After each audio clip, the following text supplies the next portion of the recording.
Chers amis, bonjour.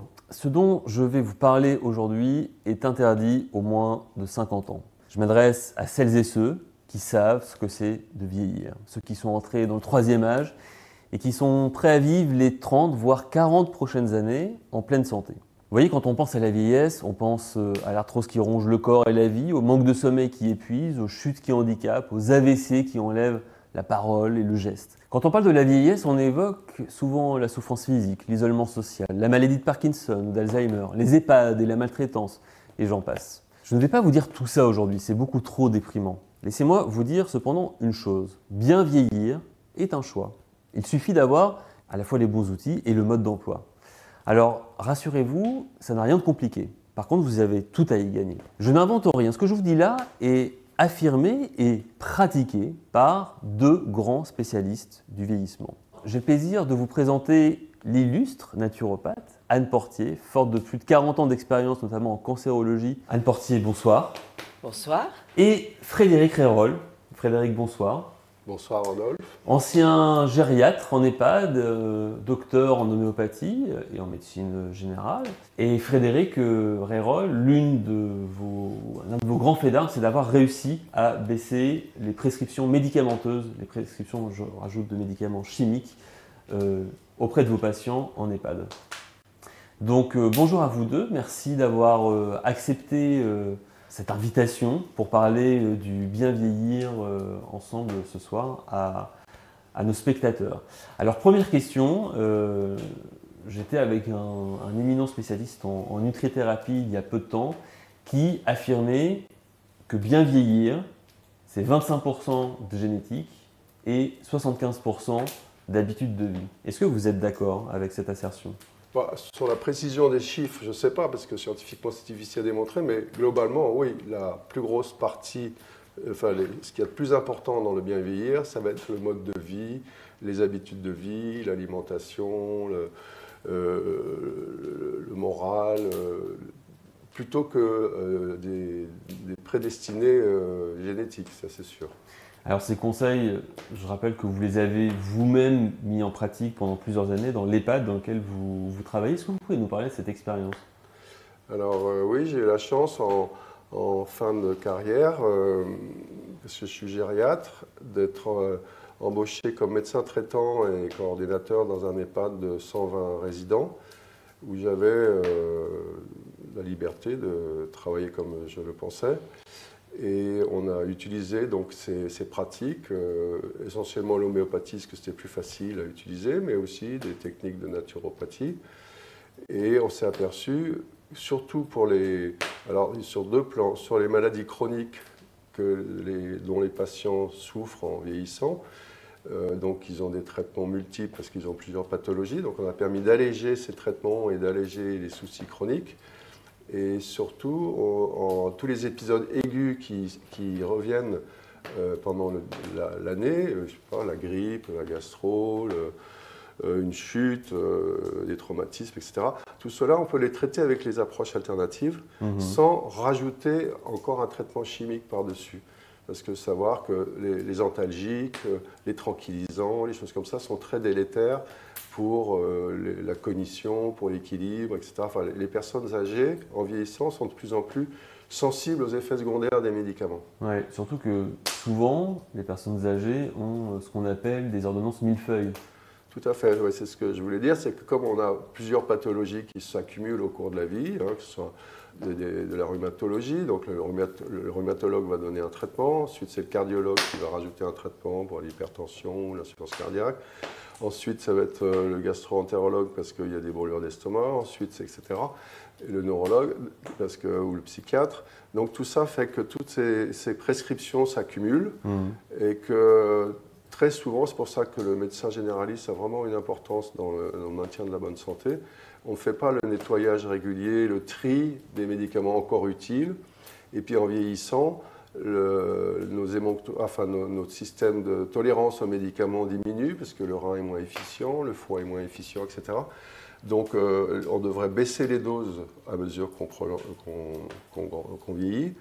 Et ce qui n'est rarement fait. Donc tout ça fait qu'on a des ordonnances qui sont très mal tolérées sans le savoir, et ça donne, je sais pas, des hypotensions par exemple, donc les gens font des chutes, ça aggrave les troubles de mémoire, ça aggrave les troubles du sommeil. Enfin, il y a toute une panoplie d'effets secondaires qu'on peut éviter, surtout si on utilise pour le sevrage ou pour la diminution de tous ces médicaments, des prescriptions naturelles comme des plantes, des huiles essentielles, l'homéopathie, etc. Et tout ça, c'est à la portée de tout un chacun, même si on n'est pas en EHPAD? Alors oui, c'est même plus facile si on n'est pas en EHPAD, parce qu'on n'est pas dépendant. Et je pense que oui, les conseils que Anne donne et que nous donnons tous les deux, on a vraiment envie de transmettre ça, de transmettre des moyens relativement simples, mais quand même bien étayés scientifiquement et surtout avec notre expérience, pour que les gens puissent vieillir dans les meilleures conditions. Alors, vous avez maintenant, j'ai envie de dire, une double expertise, parce que donc vous, Frédéric Rayroll, vous êtes gériatre. Vous avez fêté tous les deux, je me permets de le dire, vos 70 ans l'an passé. Et vous, Anne Portier, donc, vous avez commencé votre carrière comme infirmière. Oui. Vous avez travaillé en cancérologie. Oui, comme naturopathe. Oui. Oui. Vous êtes naturopathe depuis plus de 40 ans. Plus de 40 ans, oui. Donc vous avez une expérience considérable, vous avez été présidente de l'OMNES, donc oui, la grande association. C'est déjà de la vieille histoire. Voilà, c'est de la vieille histoire, mais on n'est ici que pour parler de vieilles histoires et de l'avenir des vieilles histoires.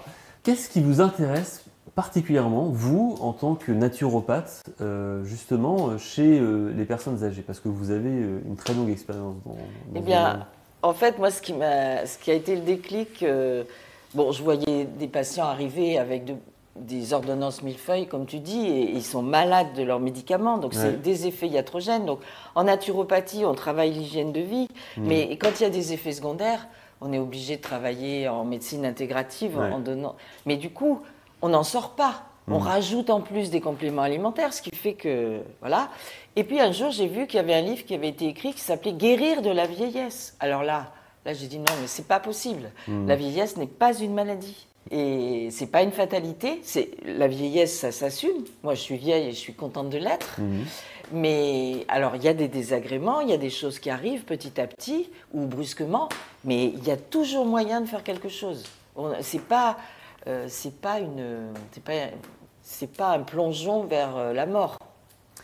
On y va tout doucement. On y va tout doucement. Et avec la joie de vivre qui continue de nous accompagner. Donc, est-ce que vous diriez que finalement, une bonne vieillesse, c'est un peu comme la retraite, puisque vous êtes officiellement à la retraite, même si vous continuez à recevoir chacun des patients, mais enfin, vous ne prenez plus de nouveaux patients. Vous continuez à suivre. Voilà, vous prenez plus que les vieux. Est-ce que vous diriez qu'une bonne vieillesse, c'est un petit peu finalement comme une bonne retraite, que ça se prépare? Moi, je pense que ça commence à se préparer très jeune. Hein. Ouais. Alors très jeune, c'est-à-dire à quel âge? Au moins à la quarantaine. Parce qu'on sait qu'après 40 ans, il y a une petite baisse d'enzymes, d'hormones. Il y a des choses qui commencent à annoncer le vieillissement qui se fera beaucoup plus tard. Mais disons qu'après 40 ans, ça serait bien. Et après 50 ans, encore mieux, surtout chez les femmes après la ménopause. Et en tout cas, après 70 ans, là, il est plus que temps. Plus c'est tôt, mieux c'est. En effet, 40-50 ans, parce que c'est que des problèmes, des mesures d'hygiène de vie et de mode de vie. Donc, c'est des choses qu'on peut intégrer dans sa vie. C'est pas prendre des médicaments, c'est pas des techniques extraordinaires. Et c'est vrai qu'ensuite, à 70 ans, quand on commence à avoir ces pathologies, etc., c'est pas trop tard pour les commencer. Mais idéalement, c'est faire de la prévention avant. Vous avez mis au point une approche pour mieux vieillir. Alors je rappelle que c'est quand même une approche qui est tout à fait exceptionnelle parce que c'est très rare de voir travailler main dans la main, comme vous, la médecine et la naturopathie. C'est pas si courant, en particulier en France. Oui, néanmoins, vous ne promettez pas de rajeunir. Alors, rajeunir, non. Mais rajouter de la vie aux années, rajouter des années à la vie, oui. Mais on ne rajeunit pas. Bien sûr. Si, on peut rajeunir dans sa tête aussi. Mais si on est mieux dans son corps, on va aller mieux au niveau du moral aussi. Donc, quelque part, c'est un rajeunissement, il me semble. C'est ce que vous abordez dans l'ensemble de vos travaux, parce que vous avez publié un livre également, je vais y revenir un petit peu plus tard. C'est que finalement, tous les plans sur lesquels vous travaillez, et les plans, vous les appelez des piliers, on va en parler également dans un instant, sont interconnectés. C'est-à-dire que c'est pas, il ne s'agit pas simplement De bien manger. de rajeunir sa peau, il ne s'agit pas simplement d'avoir au moins, par exemple, de problèmes d'acidité d'estomac. C'est une approche globale qui permet de tout relier ensemble. Est-ce que vous pouvez nous parler de cette approche globale et surtout des piliers sur lesquels elle repose? Oui, mais en fait, ça c'est en naturopathie, on ne peut pas soigner un organe. On a De toujours façon déconnectée du reste Oui. du corps. voilà, on a L'organe toujours est la pas globalité de l'individu et chaque organe est relié à une émotion et chaque façon de vivre va enclencher d'autres mécanismes, etc. Tout Ouais. est à prendre en compte, Ouais. y compris l'hérédité, Et l'histoire, le passé. l'histoire de les- vie, tout est à mais prendre en tous compte. les organes sont connectés entre eux aussi, donc d'en soigner un isolément sans penser que ça aura un retentissement sur un autre, ça n'a aucun sens. Ben oui. On sait que le psychique est relié et les émotions sont reliées au corps et vice-versa, c'est-à-dire que suivant l'état de nos intestins, on n'aura pas le même état psychique. On sait que, enfin, complètement, on va en reparler, j'imagine, mais on ne peut pas avoir une approche que d'organes. C'est un peu ce qu'on reproche, c'est pour ça que très vite dans mes études de médecine, j'ai voulu avoir des approches plus holistiques, comme on dit, ou plus globales de l'individu, parce qu'en médecine, on nous apprenait que des pathologies d'organes, et la personne n'existait pas. Il était malade de son foie ou malade de son rein, mais on ne voyait pas que c'était monsieur X ou madame Y, alors que dans les approches comme en homéopathie, ou surtout l'acupuncture, etc., ou en naturopathie, c'est madame Y qui a un problème, et c'est sa façon dont elle est malade qui est intéressante, et c'est elle qu'on soigne, c'est pas son C'est problème. pas sa maladie. C'est pas sa maladie. On soigne une personne malade, Ouais. mais pas une maladie. Je donne un tout petit exemple, hein, les infections urinaires chez les femmes. Très souvent, c'est des Escherichia coli, donc les colibacilles. Ouais.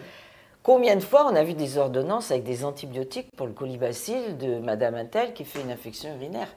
En fait, ces colibacilles viennent de l'intestin. Ouais. Pourquoi ils se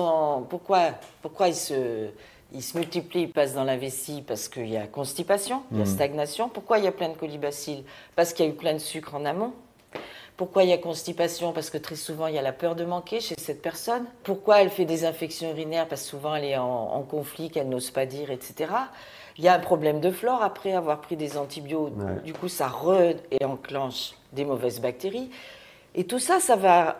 En fait, il faut prendre en compte toute sa vie. Moi, sinon, ça fait que empirer. Si on donne juste un antibiotique Voilà. pour ça, et ben, c'est vrai qu'on la soulage immédiatement, mais quelques jours ou quelques semaines après, ça va recommencer de plus de pire en pire, avec apparition de bactéries résistantes, etc. Et on n'a pas résolu le problème de fond, quoi. Et donc, vous, votre travail, c'est finalement de vous adresser aux gens qui commencent à rentrer dans un certain âge, avant qu'ils arrivent chez vous, enfin en tout cas chez le médecin ou chez le naturopathe pour un problème précis, en mettant en place une série de mécanismes, de dispositions qui permettent d'améliorer le vieillissement. Est-ce que vous pouvez évoquer en quelques mots les bases de votre approche? Parce que c'est, je le rappelle, le fruit de, pardonnez-moi, presque un demi-siècle d'expérience, On peut le dire, on peut le dire. à la fois Un demi-siècle, donc, en médecine et en naturopathie, que vous avez donc rassemblé et mis, en commun. Les personnes viennent nous voir quand elles ont un problème. Ouais. Donc, l'idée, C'est bien le problème. Donc l'idée, c'était de leur transmettre une information, un outil pour qu'elles puissent faire une prévention avant d'avoir ce problème. Et donc dans ces outils, c'est surtout basé en effet sur les 7 piliers de la santé que les naturopathes affectionnent et dont on parle peu en médecine classique. Mais bon, ça, on reprend ce qu'on a dit tout à l'heure, tout est connecté. Et tu veux les citer, les 7 piliers? Oui, par exemple. Donc il y a par exemple la respiration qui va influencer notre sang, nos muscles, etc., notre cerveau, enfin l'alimentation qui va influencer tous nos organes aussi. On a l'exercice physique, on est fait pour bouger, on n'est pas fait pour rester assis ou dans un lit. On a la gestion des pensées et des émotions, très très important, parce que nos pensées vont influencer aussi notre corps et nos organes profonds. On a l'équilibre du jour et de la nuit, très important d'avoir un bon équilibre entre le jour et la nuit, puisque le jour on dépense, la nuit on récupère. La nuit, c'est pas fait pour rien. Ensuite, on a la vidange des émonctoires, des portes de sortie de l'organisme, c'est-à-dire que c'est bien 2 fois par an de faire ses poubelles, de nettoyer le terrain. Et puis, il y a la spiritualité qui va influencer aussi tout le reste et qui va être influencée aussi par tout le reste. Je rappelle qu'une question avait été posée au Bouddha en demandant qu'est-ce qu'un sage. Il avait réfléchi, il avait dit je te donne ma réponse ce soir. Et le soir, le disciple arrive et il lui dit j'ai réfléchi, un sage c'est quelqu'un qui vide correctement son intestin.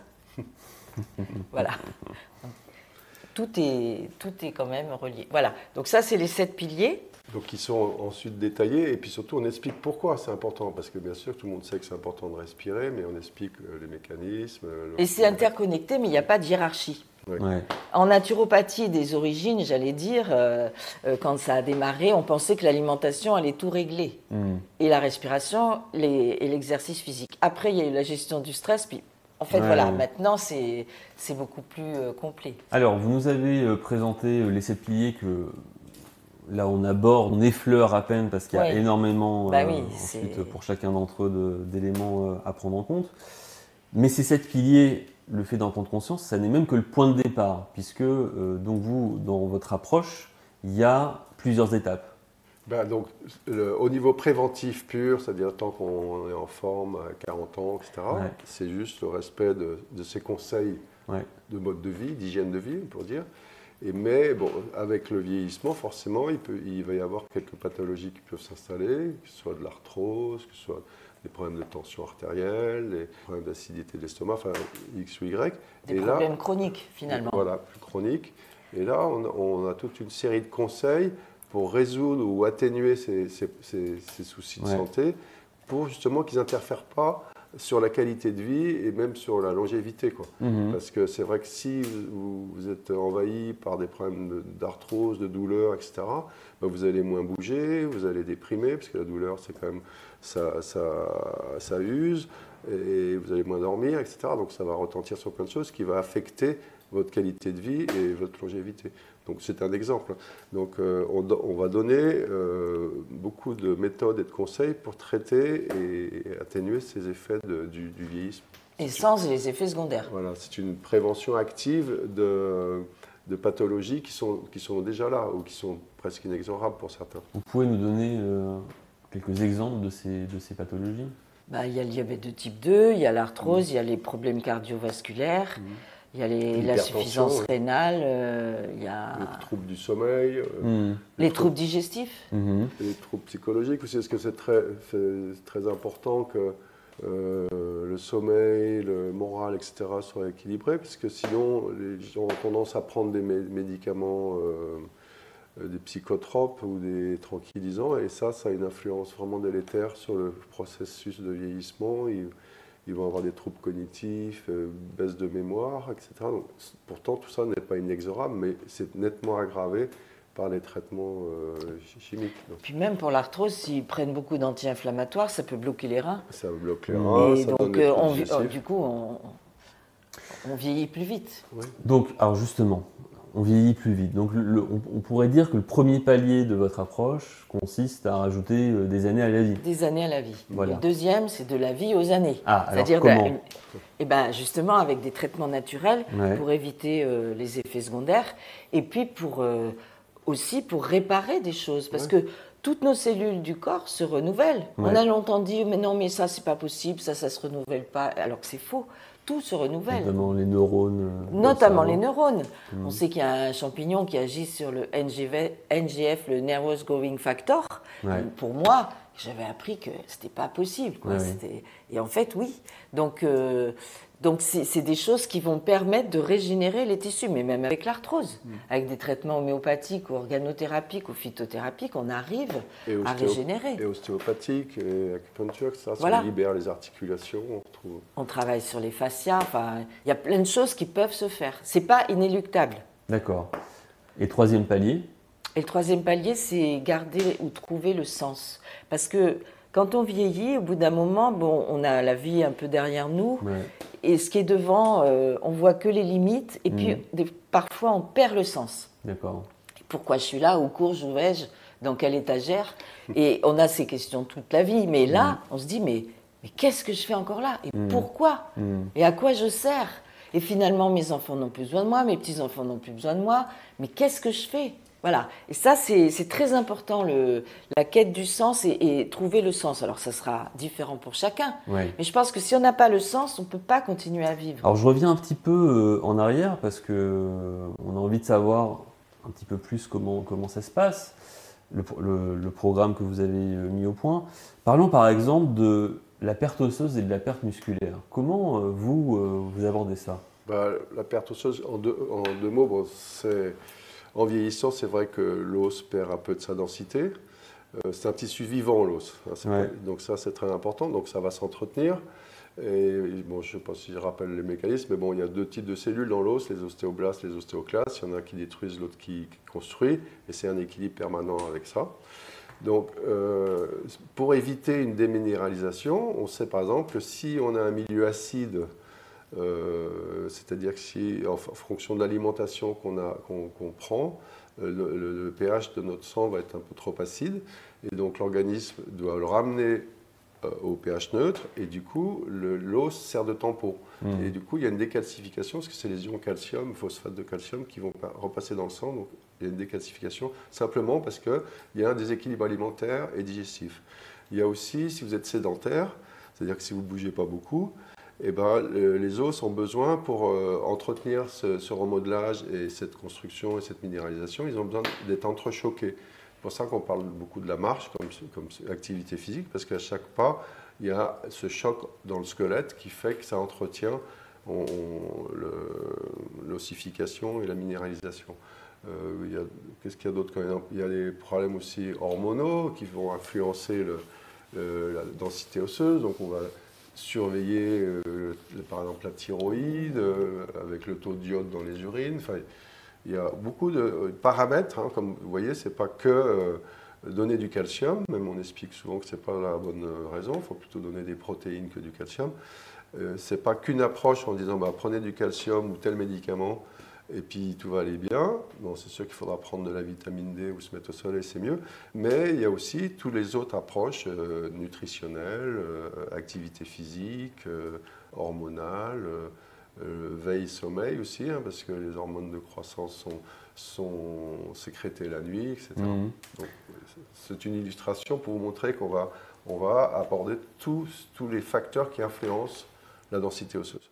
Et vous avez assisté justement à des cas, notamment en EHPAD, de gens qui étaient très diminués et que vous avez aidé à remonter la pente? Oui, c'était surtout pour des problèmes aigus. Alors, en EHPAD, c'est difficile, on est arrivé un petit peu, mais on n'est pas arrivé à réformer l'alimentation, parce que c'est une alimentation collective. Ouais. C'est un travail de longue haleine et un problème d'argent, etc. Et de motivation du cuistot surtout. C'est ça. Et les équipes changent. Donc, on a fait beaucoup de choses qui ont amélioré quand même l'alimentation, mais et puis les habitudes, c'est un travail de quotidien pour convaincre quelqu'un qui fait les mêmes erreurs depuis 50 ans ou 60 ans, de lui expliquer que c'est pas forcément bien. Mais par exemple, une dame qui avait toujours des bronchites, des glaires, des catarrhes, etc., très âgée, puisqu'elle a eu 100 ans il n'y a pas très longtemps, là. Et c'est vraiment embêtant parce qu'elle était quand même plus très mobile, elle était sur un fauteuil roulant, elle marchait très peu. Et le fait de l'avoir arrêté tous les laitages, les yaourts, le fromage, etc., du coup, elle a eu beaucoup moins de sécrétion dans ses poumons, elle était beaucoup moins encombrée, elle respirait beaucoup mieux, etc. Et donc sa qualité de vie elle se infectait moins, donc il n'y a plus d'antibiotiques, etc. Enfin, simplement un petit changement, pas non plus impossible à réaliser, quoi. Puis parfois, on peut leur ajouter des alicaments pour les protéines, puisque souvent, ils ne mangent pas assez de protéines. Le pollen frais, la spiruline, c'est des choses des algues pour l'iode, c'est des choses qui sont faciles à rajouter, sans forcément tout supprimer. Oui, c'est mettre de la spiruline dans la soupe du soir, par exemple. On faisait des choses comme ça, ou mettre aussi des épices. Hein. Les épices sont pleines de vertus, donc il y a des petites choses qu'on peut faire même en EHPAD, et puis chez soi encore plus facilement. Par exemple aussi, un des gros problèmes chez les très, très vieilles personnes, c'est les chutes et les fractures.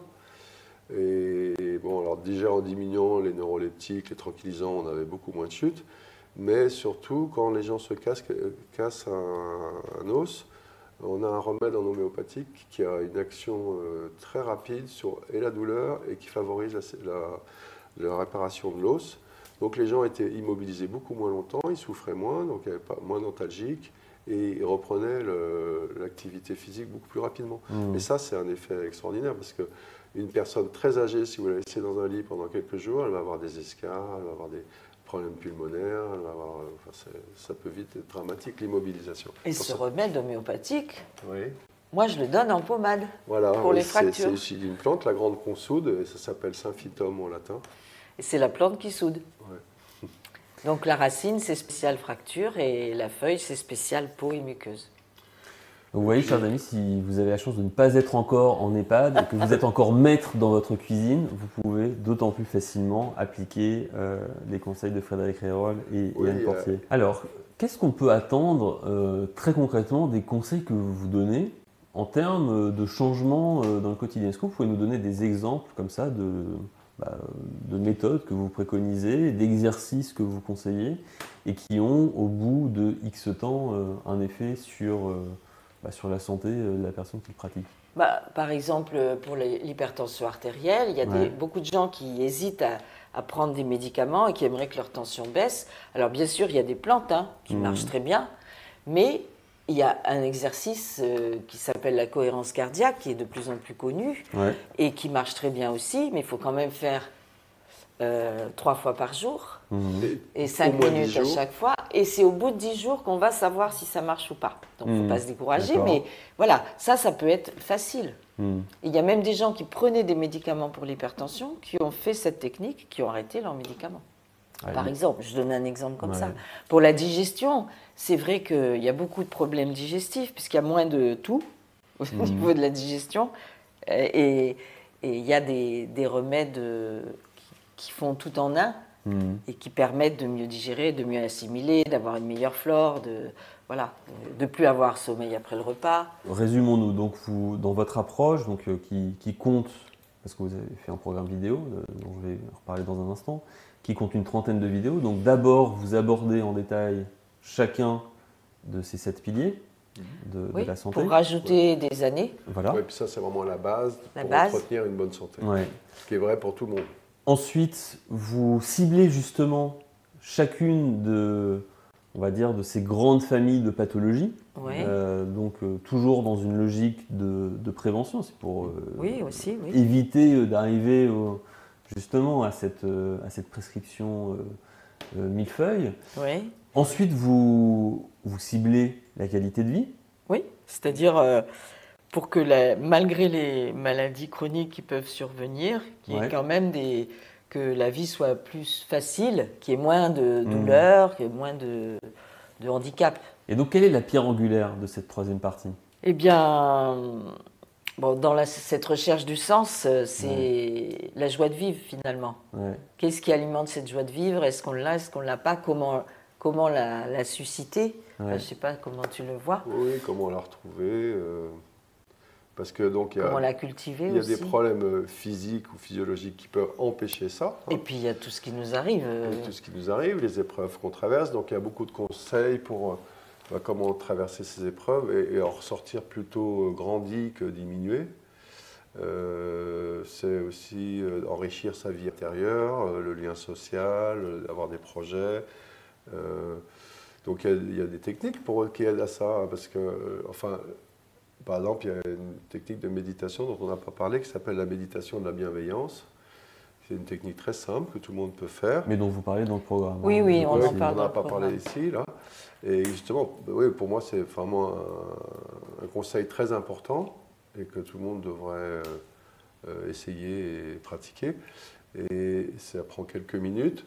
Et ça permet de dénouer des conflits, des colères, et ça favorise le lien social avec des gens, etc. Qui durent parfois depuis des années et qui ont tout crispé. On parle beaucoup de la colère aussi, comment résoudre ça, etc., pour ne pas l'intérioriser. On parle, le lien, on peut parler le mot amour aussi important pour moi. Le mot pardon, si on parle pourquoi c'est important de pardonner. Parce que c'est vrai que moi je l'ai vu en EHPAD, hein, c'était dans l'expérience vécue, les gens qui sont en conflit avec un enfant ou un parent ou un voisin depuis des années et qui arrivent tout à fait en fin de vie et ça les travaille tellement qu'ils sont plus présents à ce qu'ils sont en train de vivre, et ça les coince, quoi, alors que le pardon, même si l'autre personne est morte déjà d'ailleurs, de pardonner à quelqu'un, ça vous libère vous, hein. Donc il y a beaucoup de...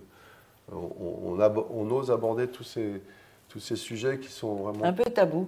un peu parfois. tabou dans notre société, un peu matérielle, et en tout cas au niveau médical, c'est rare de faire des liens entre la santé et ces approches plus spirituelles, j'allais dire. Non, mais c'est vraiment une approche globale et c'est surtout une véritable approche de médecine intégrative. Oui. Parce que vous rassemblez en fait le meilleur de la médecine conventionnelle et allopathique et le meilleur des approches naturopathiques, phytothérapeutiques, homéopathiques, etc. Oui, il ne s'agit pas d'être dans le conflit médecine allopathique, médecine alternative. Vraiment. Il faut que les médecins et les thérapeutes travaillent ensemble. C'est d'ailleurs, maintenant, ça commence à bien se faire en France. Ça se fait déjà beaucoup dans d'autres pays, mais on n'est pas forcément en avance ici. C'est la raison pour laquelle je crois, moi, profondément, que votre approche du bien vieillir est une méthode d'avenir. Peut-être. Qui devrait être... on ne serait peut-être pas là pour le... Non, mais qui devrait vraiment être enseigné autant que possible. Si le transhumanisme ne prend pas le pied sur tout le monde, c'est l'opposé de cette démarche de transhumanisme et anti-aging, c'est sûr. Eh ben, merci beaucoup Anne Portier, Frédéric Rérol, pour ce temps que vous avez partagé avec nous. Merci Rodolphe. Merci Rodolphe. Et donc maintenant, je me tourne vers vous, cher ami, pour vous annoncer une très bonne nouvelle. Anne Portier, le docteur Rérol et moi-même avons décidé d'enregistrer un programme vidéo complet avec tous les conseils, et je répète bien, tous les conseils pour vivre longtemps et en bonne santé qu'il préconise. Comme vous le disiez Anne Portier, nous avons organisé ce programme en 3 grandes parties. Ajouter des années à la vie, ajouter de la vie aux années et donner du sens au vieillissement. Alors, avant de vous révéler plus en détail le contenu de ce programme, je vous rappelle qu'Anne Portier et le Dr Rérol sont à la retraite et ne reçoivent plus de nouveaux patients. À eux deux, ils comptent plus de 80 ans d'expérience médicale auprès de plusieurs centaines de patients. Alors laissez-moi vous donner ici un aperçu de ce que vous allez découvrir dans ce programme inédit. Pour votre circulation respiratoire, sanguine et lymphatique, vous apprenez par exemple une technique simple, le palming, à faire 3 à 5 minutes par jour pour faire chuter le stress, réduire les tensions musculaires, en particulier dans les cervicales. Une technique d'acupressure issue de la médecine traditionnelle chinoise qui agit directement sur le méridien du poumon et du foie. Ce geste simple à faire dans votre douche pour stimuler votre retour veineux. 4 plantes très utilisées en naturopathie pour soutenir votre cœur à travers les années. La recette d'une sauce circulatoire facile à préparer pour le déjeuner, et j'ai goûté, c'est délicieux, pour faire circuler votre sang.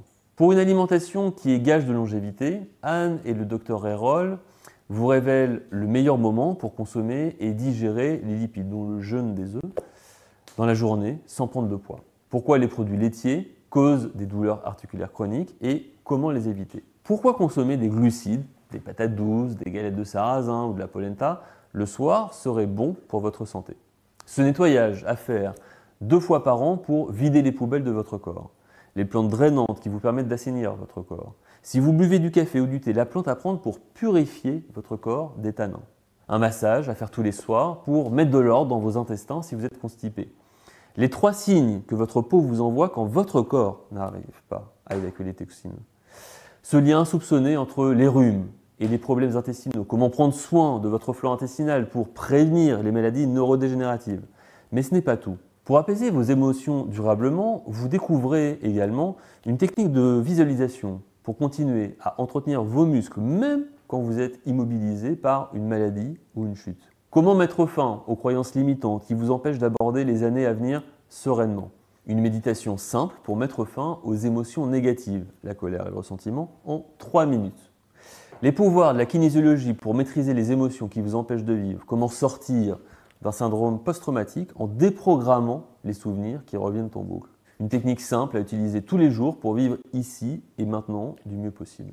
En outre, puisqu'une longue vie en bonne santé dépend d'un bon sommeil, vous découvrez 2 points à stimuler sur votre corps pour ne plus vous lever pendant la nuit. Et bien d'autres encore, je ne vais pas vous gâcher toute la surprise. Et donc, à présent, je vais vous indiquer comment vous allez pouvoir rejoindre le programme d'Anne Portier et du Dr Rérol. Ce programme vidéo, nous l'avons intitulé « De vieux en mieux ». C'est un programme complet qui réunit, je vous le disais, plus de 80 ans d'expérience médicale cumulée d'Anne Portier et du Dr Rérol. À ma connaissance, c'est le seul programme qui vous permet d'avoir toutes les cartes en main pour vivre longtemps et en bonne santé avec à la fois un médecin et une naturopathe. Ce programme, de vieux en mieux, vous pouvez le mettre en pratique directement chez vous.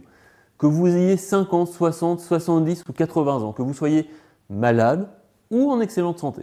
Le programme de vieux en mieux vous aide à mettre en place des habitudes simples pour rester en bonne forme physique et mentale le plus longtemps possible. Alors maintenant, comment le programme de vieux en mieux se déroule-t-il ?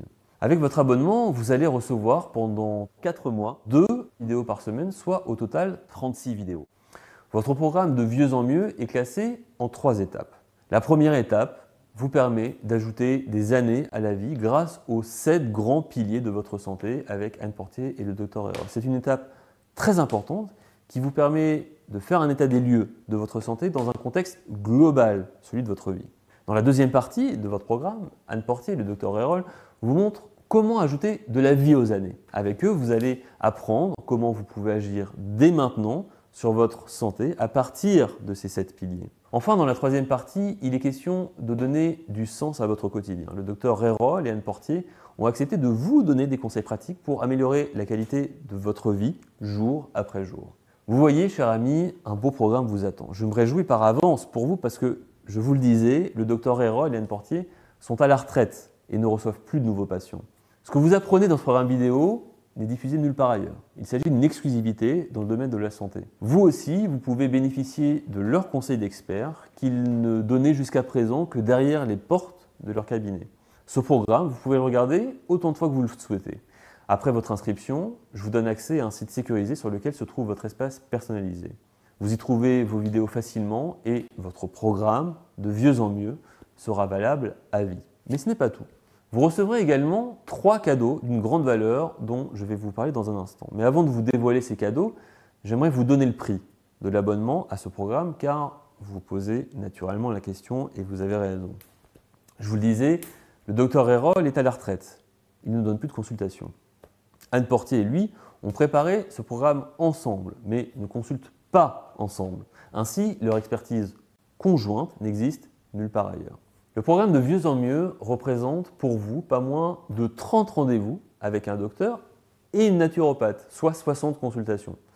Selon moi, ce programme est d'une utilité publique et toutes les personnes qui ont plus de 50 ans devraient y avoir accès.